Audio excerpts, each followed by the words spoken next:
정원석입니다. 오늘은 좀 쇼킹한 주제, 그리고 하나는 이제 대단히 민감한 주제를 얘기할 건데요. 미리 얘기를 하겠습니다. 왜 미리 이제 오늘 얘기할 주제를 밝히냐면, 이 부분에 대해서 분명하게 입장이 이제 차이가 나고, 그리고 제가 생각하는 것에 반대적인 입장을 갖고 있는 분들 계시기 때문에, 영상을 어쩌면은 안 보실 수도 있는, 그러니까 이 영상은 보지 말아야 되겠다고 그렇게 결정을 내릴 수도 있기 때문에 오늘 주제를 얘기를 하겠습니다. 제 11차 전력수급 계획안을 정부가 준비 중에 있습니다.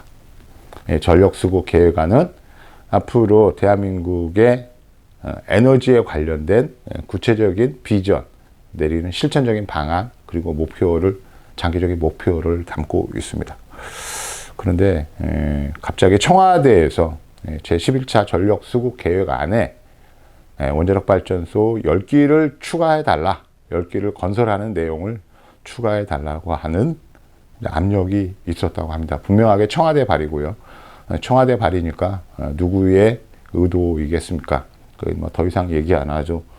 충분할 건데, 자, 지금 우리 상황에서 원자력 발전소를 늘리는 것이 과연 우리에게 이득이 있을까 없을까 하는 문제, 그리고 원자력 발전소가 더 증설되는 부분에 대해서 우리는 이제 어떻게 반응할 건지 문제를 이제 잠깐 얘기할 것이고요. 그리고 또 하나, 실제로 원자력 발전이 가능할 건지, 이 부분도 같이 얘기해 볼 건데, 우리 사회가 가지고 있는 어떤 건전성, 내지는 보편성, 이런 부분들이 이제 같이 얘기가 될 것 같아요. 그리고 이제 두 번째는 요즘 논란이 되고 있는 노란봉투법에 대한 이야기를 할 거예요. 저는 기본적으로 노란봉투법에 대해서 찬성하는 입장입니다. 그런데 반대하는 쪽의 입장도 분명히 있고요. 그래서 노란봉투법에 대해서 왜 찬성하는지에 대한 간략한 생각을 얘기를 해 드릴 겁니다. 다시 이제 원래의 주제로 돌아와서, 자, 분명히 두 가지 얘기를 하고 그랬으니까, 원자력 10기를 제 11차 전력수급 계획안에다가 포함을 시켜달라. 결국 이제 원자력을 확대하겠다는 얘기입니다. 현 정부 들어서 에너지에 관련된 가장 큰 특징은 태양광을 중심으로 한 신재생 에너지의 비율을 낮추면서, 그러니까 마치 이제 신재생 에너지가 마치 타박받는 그런 존재가 된 것이에요. 그리고 실제로 지금 현재 태양광 업계는 거의 이제 존폐의 기로에 서 있습니다. 조금 더 직설적인 내용을 얘기하면, 아마 한화 QCL, 한화 태양광은 대한민국 사람들에 있어서는 나름대로의 어떤 자긍심이고, 그리고 자랑거리인 부분이죠. 왜냐하면 한화가 다 쓰러져 가는 이제 독일 QCL을 인수를 해서 독일 QCL을 가지고 세계적인 브랜드로 키워놨기 때문에 그렇습니다. 그래서 미국 IRA가 쉽게 해서 신재생에너지 진흥법인데요. IRA가 발동이 됐을 때 한화라고 하는 한화 QCL이 가장 큰 이제 혜택을 입을 것이다 라고 하는 기사들도 있었는데, 요즘 한화가 어느 정도냐면, 한화 태양광은 내부적으로 두 개의 회사가 있습니다. 첫 번째는 태양광 전지판을 직접적으로 생산하는 이제 생산 부서가 있고요. 두 번째는 태양광 전지판을 생산하기 위한 장비들을 만드는 이제 장비를 생산하는 회사가 있는데, 이 두 개 회사가 굉장히 큰 영업 부진에 시달리고 있습니다. 그래서 이미 이제 장비를 생산하는 회사 같은 경우에는 인원 감축이 시작됐고요. 그리고 공장이 멈춰진 상태입니다. 한화 QCL의 전지판 생산 라인도 결국은 생산 라인이 멈췄습니다. 그리고 회사에서 부담스러운 좀 더 높은 연봉을 받고 있는 임원들에 대한, 그리고 직원들에 대한 희망퇴직을 받기 시작을 했는데요. 한화 QCL은 대한민국 태양광의 어떤 그 징표라고도 할 수 있고요. 상징적인 존재입니다. 그래서 사실은 대한민국의 태양광 시장이 어느 정도 뭐 화랑, 불황, 뭐 이런 이제 사이클 속에서 그래도 워낙 산하 태양광에 대한 인지도가 좋았기 때문에 사실 크게 영향이 있을까 생각을 했지만 결국은 국내 태양광 산업이 거의 이제 몰락해 하는 시점에서 태양 전지판의 수급이 수요가 엄청나게 떨어지면서 결국은 한화 태양광, 한화 QCL의 공장이 멈춰버렸다는 사실이죠. 그러니까 이제 여러분들은 이제 야 그러면은 전지판 가격이 떨어지는 거 아니야? 물론 최근에 이제 전지판 가격들이 많이 하락을 했습니다만 중요한 거는 이제 한화 QCL 같은 회사에서 전지판 생산 공정이 멈췄다는 데 있습니다. 그거는 이제 뭘 상징하냐면 대한민국의 재생에너지가 일단 멈췄다라고 이렇게 태양광을 중심으로 한 신재생에너지가 멈췄다라고도 표현을 할 수 있을 거예요. 이런 와중에 윤석열 정부가 11차 전력수급 계획안에 원자력 발전소 10기를 신설하겠다라고 하는 안을 이제 구체적으로 못 박아 달라. 이런 요청이 있었다는 겁니다. 원자력 발전은 이제 발전 과정에서 탄소를 거의 배출하지 않습니다. 그런 측면에서 본다 그러면은 우리가 기후 변화에 대응하기 위한 아주 좋은 에너지원이라고 할 수 있어요. 그런데 이제 원자력 발전은 모두가 보편적으로 거부되고 있는 것이 만일의 사고가 났을 때 컨트롤이 거의 불가능하고 또 그런 것은 이제 재앙적인 상황을 맞이할 수 있다 합니다. 있다입니다.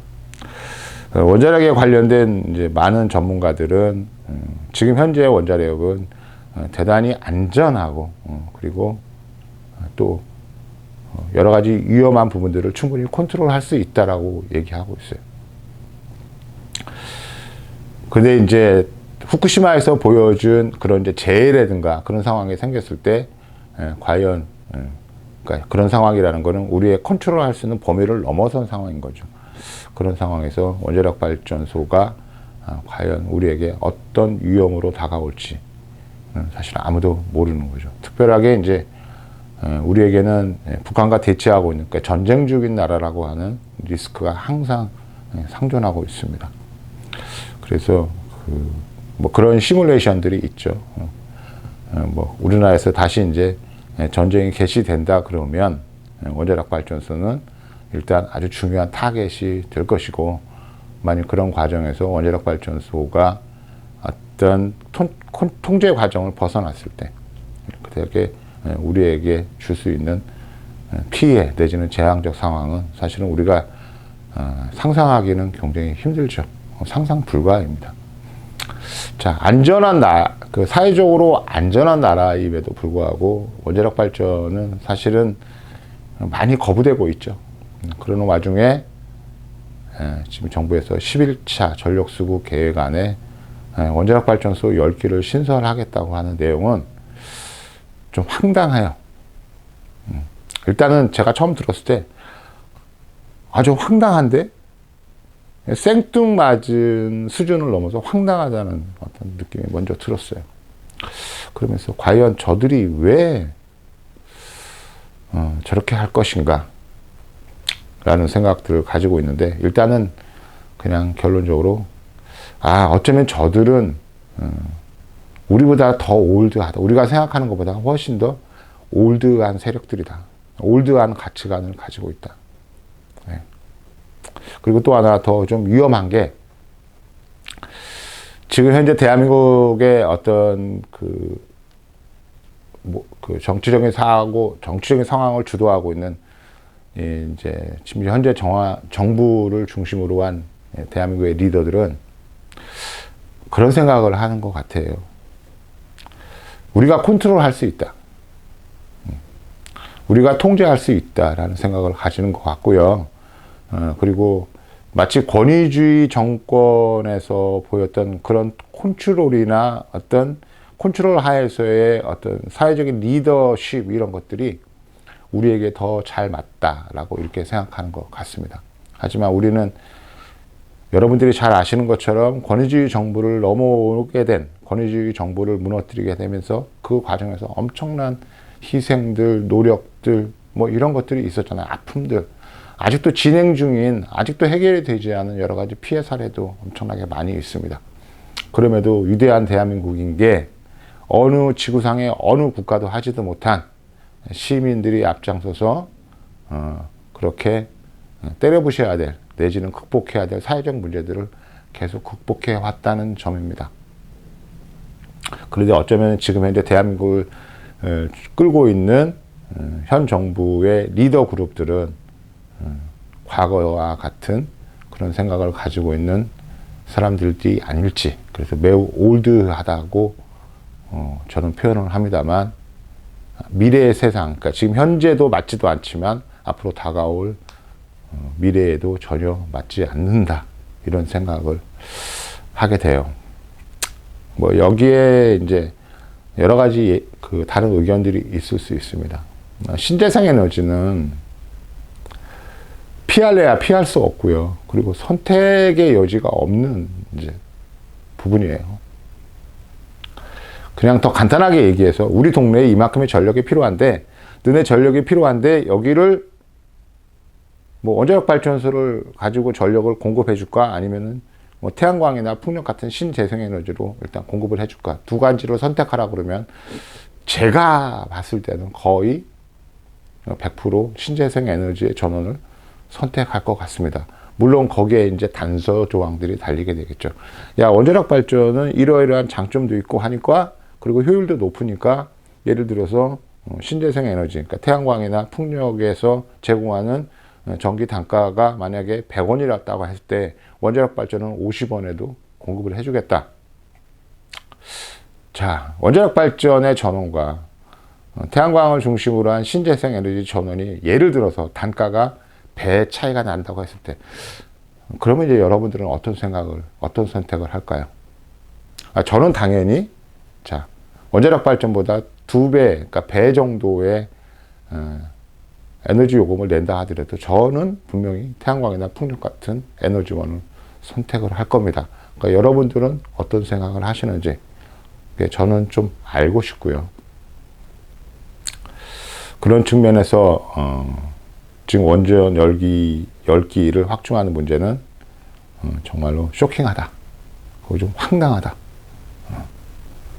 과연 우리가 지금 세계 12주 수준의 어떤 경제를 갖고 있고, 경제 규모를 가지면서 한류와 함께 전체 지구의 어떤 흐름을 선도하고 있는 국가 중에 맨 탑을 달리고 있는데, 이런 우리의 국가의 어떤 자세로서 지금 현재 태양광이나 풍력 같은 신재생 에너지를 선택하지 않고 원자력 발전과 같은 발전으로 선택하는 게 과연 올바른 선택인지, 우리의 수준에 걸맞는 것인지, 저는 이 문제도 여러분들에게 좀 물어보고 싶어요. 자, 우리는 모든 단계에서 선택을 계속하면서 살고 있죠. 그 선택에는 당연히 대가가 따르죠. 그래서 그런 대가를 이제 치르는 것들을 두려워하는 사람들이 있는 반면에, 그런 대가를 치르더라도 우리는 이걸 선택하겠다고 하는 이제 좀 도전적이고 그리고 진취적인 자세들이 필요한데, 여러분들 생각은 어떤지 모르겠어요. 자, 두 번째, 노란봉투법에 대한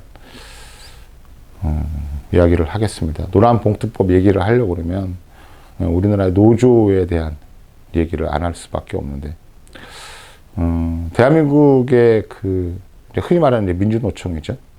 민주노총이 우리나라 노동시장에 끼친, 그리고 노동시장에 어떤 긍정적인 변화를 불러일으킨 데에는 엄청나게 중요한 존재예요. 그리고 어마어마한 일들을 많이 했습니다. 지금과 같은 어떤 노동시장의 고임금 구조, 노동자들의 권익을 보호하고, 이런 부분에 있어서는 민주노총이 이루어낸, 민주노총이 만들어낸 성과는 어마무시하게 크죠.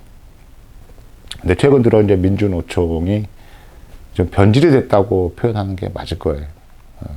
우리 사회에는 예전과 같은 어떤 투쟁, 예전과 같은 어떤 대리 구도, 뭐 이런 걸로 사회 현상을 해결하기에는 이미 우리 사회가 너무 많이 분화가 되어 있고요. 그러니까 다양성이 그만큼 넘치고요. 그 넘치는 다양성 때문에 사실은 이해관계의 정도가 너무 많이 복잡합니다.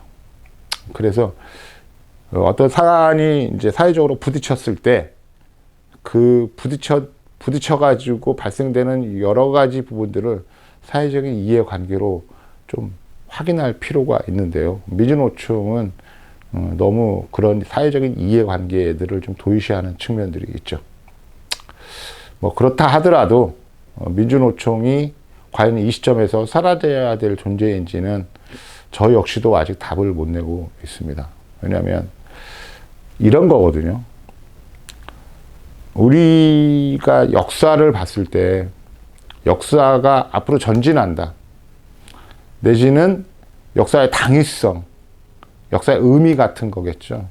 이런 것들은 어디에서 찾을 수 있냐면 약자가 조금씩 약자의 자세를 벗어나는, 그러니까 약자가 조금씩이라도 약자가 가지고 있는 위험 구간을 벗어나는 그런 상황을 보였을 때 역사는 앞으로 전진한다고 이렇게 얘기하는 거예요. 더 쉽게 얘기하면 사회가 가장 긍정적이어야 되는 이제 그런 부분들은 그 사회에 어쩔 수 없이 약자로 존재할 수 있는 사람들의 권익을 얼마나 많이 이제 보호하고, 그리고 약자들의 어떤 사회적인 처우를 더 많이 고려할 수 있느냐, 이런 걸로 따질 수 있습니다. 더 심각하게 얘기하면 뭐 한 개인들의 어떤 능력이나 아니면 여러 가지 인과관계로 인한 어떤 그런 부분들이 과연 모든 사람들에게 물어봤을 때 약자를 받아들이겠느냐, 당신이 앞으로 약자가 될 것인데 그런 부분을 받아들이겠느냐고 물어본다 그러면 약자가 되기를 원하는 사람은 아무도 없을 거예요. 그런데 사회 구조의 면에서 분명히 우리 사회는 약자, 특히 이제 노동시장에서의 약자는 분명히 존재하는 것이고, 그런 노동시장의 약자들은 여러 가지 측면에서 불리한 조건에 있는 것들은 사실입니다. 그런 상황에서 지금 노란봉투법이 가지고 있는 나름대로 논란의 여지가 있는 부분들은 이제 사용자 범위를 굉장히 많이 확대한다는 측면이 있습니다. 그래서 지금 이제 더 쉽게 얘기하면 하청 노동자가 좀 불이한 노동 환경에 있어서 그런 내용들을 이제 불만을 제기를 하고, 그런 불이한 노동 환경, 노동 조건을 타파하기 위해서 과연 누구하고 협상을 해야 되느냐 하는 문제가 있을 때 그런 노동 환경을 제시한 사람들의 최종 책임자는 누구일까라는 부분들을 우리가 생각을 해봐야 되는데, 원청에까지 확대할 수밖에 없고요.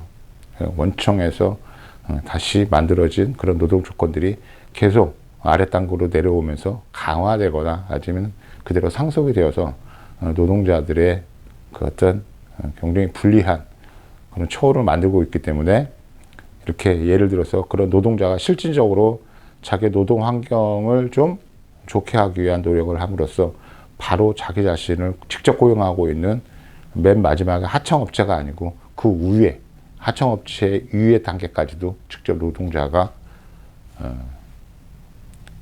직접 그 대화를 하거나 협상을 할 수 있는 여지를 지금 이제 노란봉투법에서 만들어주고 있고요. 그런 측면에서 일단 약자가 더 이상 계속 약자가 되는 것이 바람직하지 않고, 약자에게도 늘상 기회를 줘야 되고, 약자이기 때문에 감수해야 될 여러 가지 부분들을 사회적으로 보장한다는 측면에서 저는 노란봉투법을 찬성해요. 그러면 이제 노동자들의 일단 권익 때문에 어쩌면은 우리 사회가 엉망이 될 수도 있다. 그러니까 노동자들의 천국이 될 수 있다. 뭐 이런 걱정을 하시는 것 같은데, 전 좀 다른 얘기를 할게요. 우리나라는 기본적으로 질서가 굉장히 잘 지켜집니다. 그렇죠. 지금 한류의 붐에 의해서 대한민국의 어떤 안정된 사회 질서, 그리고 치안, 뭐 이런 부분들은 전 세계에서 감탄을 하고 있는 부분인데요. 어떤 사람들은 그런 얘기를 하더라고요. 도처에, 그러니까 길거리 도처에 마련되어 있는 CCTV나 그 다음에 우리나라의 어떤 그 치안을 담당하고 있는 경찰 조직이나 이런 부분들이 워낙 잘 되어 있기 때문에 한국에서의 범죄를 저지르는 데는 정말로 거의 무모하기까지 한 용기가 필요하다. 그러니까 결국은 뭐예요? 수 없는 CCTV나 아니면은 공권력들에 의해서 사람들이 범죄를 저지를 욕구를 꺾어버렸다. 뭐 이렇게 이제 해결할 수 있지만, 여러분들이 제 방송을 들으시는 여러분들은 정말로 그 길거리에서 질서를 지키고 어떤 사회적인 그 도덕을 계속 이제 지켜가는 부분들이 여러분들 도처에 있는 CCTV가 여러분들을 감시하고 있기 때문에 그렇습니까? 아니면 내가 지금 이 상황에서 어떤 문제를 일으켰을 때 경찰을 포함한 공권력들이 바로 발동을 해서 내가 이 나쁜 짓을 저지른 다음에 절대로 이 나쁜 짓에서 빠져나갈 수 없다라고 하는 그런 불안감 때문에 어떤 사건이나 사고를 일으키지 않나요? 그러니까 공권력 때문에 내가 가지고 있는 뭐 쉽게 얘기해서 어떤 일탈에 대한 욕구나 이런 부분들이 제어가 된다고 생각하시냐는 얘기입니다. 저는 그렇지 않다고 보거든요. 물론 우리나라는 기본적으로 공권력, 그러니까 경찰을 포함한 공권력 조직들이 굉장히 잘 준비가 되어 있습니다. 사고가 나면 출동하는 시간도 굉장히 짧고요. 그리고 조직적으로도 잘 되어 있어요. 대응하는 매뉴얼도 굉장히 좋습니다. 그리고 굉장히 빨리 대응을 하죠. 그리고 또 CCTV도 굉장히 많이 있어요. 하지만 CCTV는 거의 대부분 이제 도심에 몰려 있는 상황인 거고. 그런데도 그런 부분을 따라서 대한민국의 어떤 사회적인 질서나 이런 부분들은 외국인들이 상상할 수 없는 수준까지 우리는 아주 평화롭고 그리고 안전 상태로 유지하는데요. 이런 것들이 과연 뭘 의미하느냐.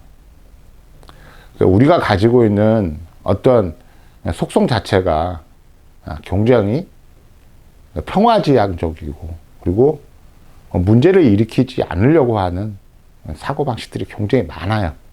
그러니까 흔히 말해서 대한민국은 윤리적으로 도덕적으로 굉장히 높은 수준의 베이스를 가지고 있다고 얘기를 해도 그냥 틀린 말이 아닐 거라고 생각이 듭니다. 제가 며칠 전에 좀 이렇게 어떤 그 문서를 하나 보고 있었는데, 여러분들 잘 아시다시피 우리는 이제 거의 활의 민족이라고 불릴 수 있을 만큼 그 활을 많이 발전을 시켰죠. 그래서 뭐 최종병기 활 같은 여자들이 영화들이 굉장히 많이 흥행에도 성공을 했고, 또 우리가 그 최종병기 활에서 활이 가지고 있는 어떤 그 무기로서의 이런 부분에 대해서 나름대로 자부심도 느끼고 또 그것들이 낯설지 않는 그런 부분일 건데요.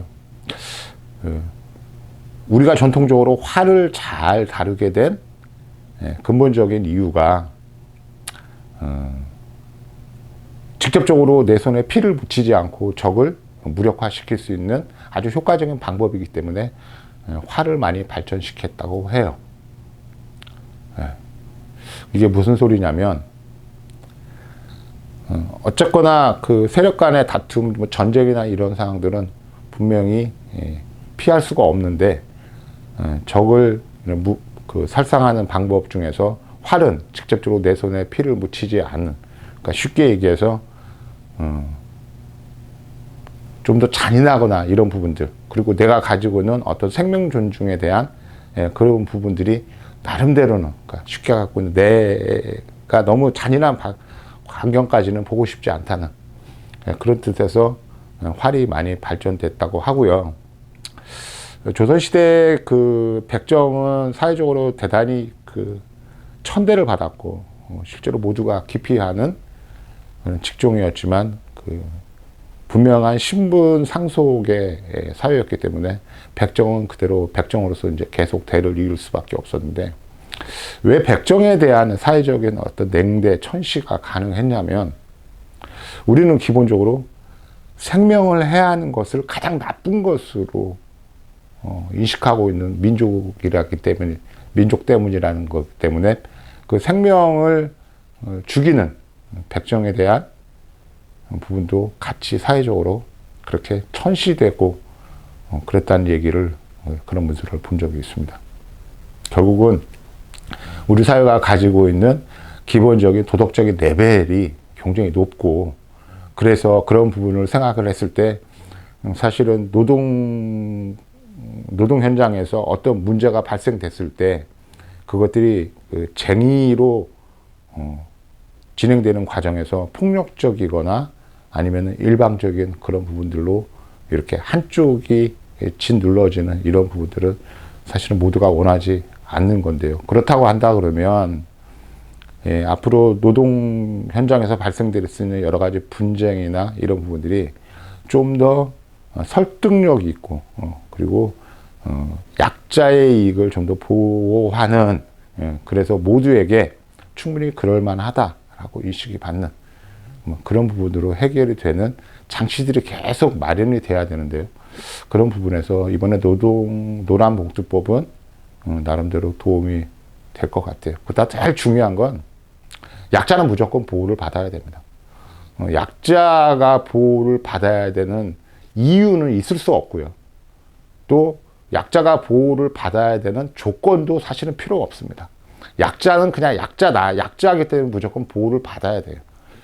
이것이 굉장히 중요한 건데, 우리 사회에는 어떤 생산성 내지는 어떤 효율성 이런 것들 때문에 약자의 희생을 그냥 어쩔 수 없는 부분으로 받아들이고 있는데요. 이번에 노란봉투법은 아마 그런 부분에 있어서는 기존의 질서를 뒤흔들 만큼의 파괴력이 있기 때문에, 그런 영향력이 있기 때문에 지금 논란이 되고 있는 것 같고요. 정부는 국회에서 노란봉투법이 통과가 된다 하더라도 대통령이 최종적으로 거부권을 행사해 주길 바라고 있죠. 근데 저는 대통령이 거부권을 행사할 것 같아요. 왜? 지금 이런 상황에서 원전 10기를 증설하는 전력 수급 계획 안에다가 그 부분을 분명하게 못 받도록 요청을 하고 있는, 그러니까 쉽게 얘기해서 상상이 안 되는, 예측 불가능한 그런 이제 올드성을 보이기 때문에 국회에서 노란봉투법이 통과가 되어도 대통령이 거부권을 분명하게 행사할 거라고 생각하고요. 또 행사를 해줬으면 좋겠습니다. 왜? 그래서 논란이 좀 더 가열됐으면 좋겠어요.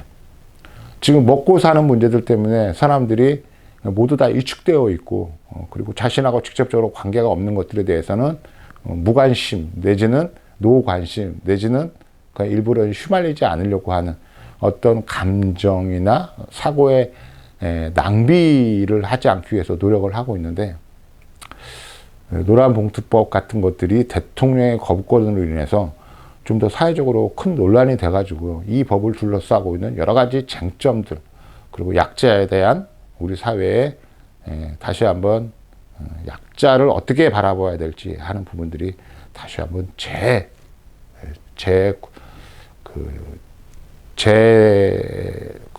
그런 부분들이 한번 재구축되었으면 하는 그런 생각입니다.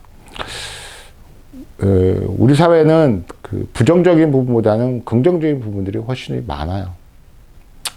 저는 이제 이 태양광이 지금 이제 아까 잠깐 얘기한 대로 하나 같은 기업이 생산 라인을 멈추고 임금이 많은 순으로 지금 희망퇴직을 받고 있는, 그래서 어쩌면 대한민국의 태양광 시장 자체가 완전히 괴멸할 수도 있는 그런 상황에 지금 목전에 달아 있는데, 만약에 그런 상황이 진짜 벌어진다고 해도 대한민국에서 태양광 산업은 그대로 사라지지 않을 것이라고 생각합니다. 왜냐하면 우리는 늘상 이런 나름대로 어려운 상황들을 계속 극복하고 그러는 와중에서 새로운 방식들을 계속 찾아오면서 앞으로 계속 전진을 해왔기 때문에 오히려 이렇게 태양광 시장이 거의 다 무너져가는 이런 상황 속에서도 분명히 우리는 다른 기회를 창출할 것이라고 저는 생각이 들어요. 그래서 저는 요즘에 지금 현재 태양광 시장이 이렇게 몰락하게 된 부분이 무조건 나쁘지만은 않다.